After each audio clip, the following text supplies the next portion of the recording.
So a lot of you are going to be clicking on this to witness the one-shot Deathstalker build. No, it's not bait. Yes, it is real, and I will give you that build in this video.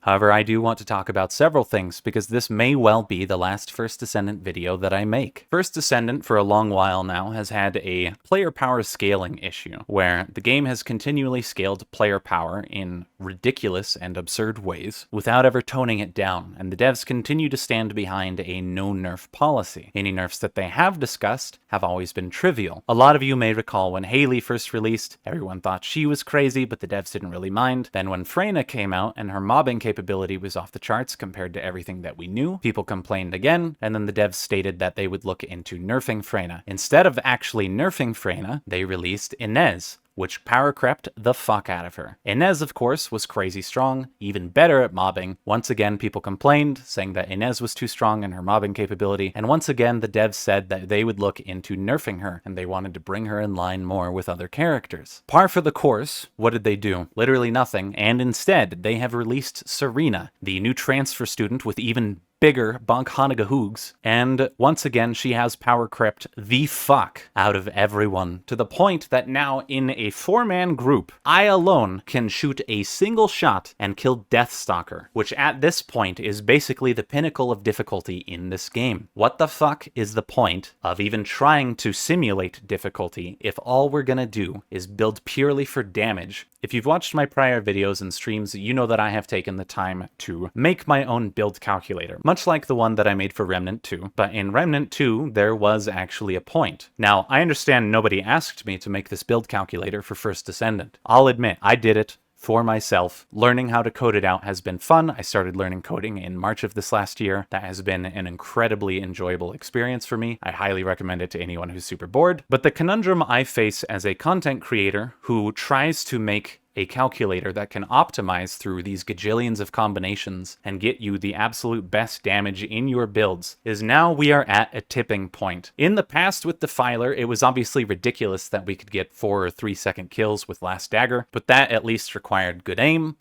And while it may not seem like much, there was actually a fair bit of prep going into that fight. But with this, it is literally just toggle 2 abilities, aim at a weak point, and shoot. And it doesn't even have to be Deathstalker. You've already seen people doing this on Tormentor, which is the latest Abyss boss. And while I firmly believe that the Abyss bosses are the easiest bosses in the game, when I say that, I just mean that they are the easiest in the sense that they don't have invulnerability phases, they don't actually have mechanics. All you have to do if you actually want to kill them is run away from them. There's nothing you have to do besides damage them. That's why I say they're the easiest. However, the Abyss bosses obviously, from a solo perspective, have the most health. So the fact that we can literally one-tap the highest solo HP instance in the game, as well as one of the highest, well, what basically represents the highest difficulty in team play right now, kind of makes me wonder why I do any of this.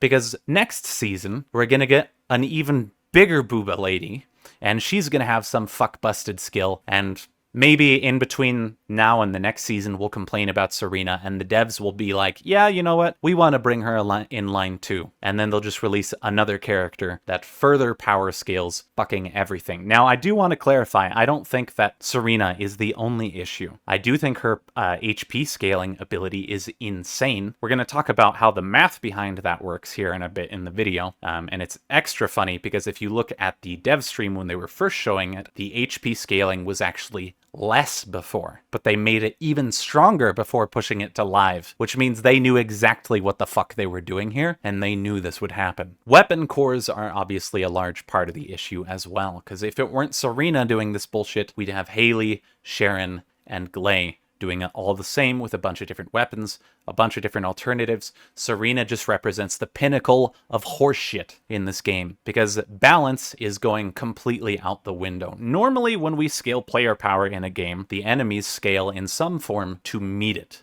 Usually, there is a encounter, an enemy that warrants that power scaling. In this game, we have nothing like it. In the beginning, it almost seemed like Void Erosion Purge was going to be the activity that warranted that scaling, but then they nerfed the shit out of it, and then buffed player power continually by giving us tier 10 cores, by making it so weak point damage would now apply to firearm attribute damage, and then numerous other things. Now they've given us the Paragon boards via the Arche tuning system. This adds a shitload of damage. I know a lot of people are understating and really underestimating how much damage these boards add, but holy fuck, guys. These add a ridiculous amount of damage to both skill and firearm builds. And even still, we're not done yet, because coming soon, we're going to be getting component cores. And God knows they're going to have some Crouching Tiger hidden power scaling in there to make us even stronger. And in the end, the question is, what the fuck for? Right now, I don't see the vision. I don't see the fucking point in playing. Now, I understand that there are some people who are going to enjoy this game, and I'm not saying that you can't play it. I've obviously played it for 1,500 hours. That is just the time spent playing the game. That's not including the time that I have spent learning how to code out the fucking shit on my site, or else that would probably double, if not triple, the time that I have invested in this game. This is not to say that you can't play it. It is only to say that this game, I now recognize, will never be the game that I want it to be. And if I continue to play it like this, I'm only going to be more pissed, and then that's not going to work out for anyone. So the best thing I can do at this point is completely fuck off. And then unless we see some fucking sweeping changes, a drastic paradigm shift in how the devs handle this game, I'm probably not coming back. Because at this point, I'm just getting pissed. I feel like it's getting balanced by monkeys. I feel like they have absolutely no direction on where the fuck this shit is going. I don't even know. But I'd rather not hang around and be that bitch boy that moans and groans for fucking years. So I will just go do something else. So we will make this, in practice, in theory, the last TFD video that I do, pending any crazy changes to the game, which I doubt, even if they do happen, will happen for like another 6 months or so, if even. So, with that out of the way, rant done, let's talk about the build. When it comes to the abilities, we don't actually give a shit about her first ability, and this isn't supposed to be a video on how she works explicitly. I'm only going to be discussing everything that pertains to the build itself. The first ability has absolutely nothing to do with this at all. The second ability is only relevant in the fact that we use it to stay airborne at the start, but we're not needing to stay airborne. A lot of people are going to tell you that you need to get the bonus, what's it called? A lot of people are going to tell you that you need this fourth node on the inversion bonuses to get quote-unquote multi-hit chance plus 100%. However, this node is complete bait. If any of you actually looked at your stats while using it, you'll notice it doesn't add 100% base multi-hit chance. It adds 18% base multi-hit chance. Now, don't get me wrong, that is useful, but that is absolutely not worth fucking your aim over while trying to stay airborne. This node is bait. Anyone telling you to use it is a fucking moron. On the note of inversions real quick, the other inversions don't actually matter. Electric focus rounds would be good for Deathstalker, and the toxic focus rounds would be good for Tormentor. But because these apply after the shot that procs it, it doesn't actually apply to the shot that's one-shotting it. So these don't actually need to be on. Nothing here really matters when it comes to the build at all. Not unless you're shooting more than once. The third skill is irrelevant. The fourth skill and the passive are what we care about. When you're flying, the passive gives you a bonus 45% firearm attack, which is cool if you can manage it to stay flying and hit a weak point, which I can't recommend. But when it comes to the fourth skill, this thing is horseshit. As long as you cast it while you're in the air, you gain Redemption's Judgment, and this applies to literally every single instance of damage that you can do. The tooltip in-game is going to be really fucking confusing, because it says that you have a guaranteed chance on firearm attack for this to happen, and then it does additional damage, which it says firearm explosion damage times the damage multiplier, and the damage multiplier is your max HP times 0.8%. So in decimal form, that would be 0.008. How that works mathematically is, in our case, with this build, ideally you would have 39,615.772 HP. If we put this in the calculator, then we have this HP value times 0.008. That gives us an HP value, which we then divide by 100. After that, if you've watched my Luna video, you're familiar with the weird rounding rules this game has. You would add 0.0001, 0.01, and then you would truncate it to 4 decimals. So in this case, our multiplier is 3.1692, which lines up with what my site is showing you here. And yes, Even though I'm probably fucking off from this game, I will be updating the site still, because that's the only thing I care about at this point. This basically means that every instance of damage you do on anything gets a 316% bonus on top of it. This doesn't mean you're going to do a 3 times damage multiplier. Please don't misunderstand. This means you're going to do the damage that you deal plus 316%. So this is basically, if we want to strictly make this a multiplier, it would be 4.169. And this applies to everything, any multi-shot that you do. Granted, this build, by the way, has 0 multi-shot. Anyone building into multi-shot for this build is, once again, a fucking moron. But this applies to literally everything, and A-TAMS in particular takes great benefit from this. But before we move on to A-TAMS, let's talk about what we're using. Your reactor is completely fucking irrelevant. I used an electric reactor with duration up and cooldown.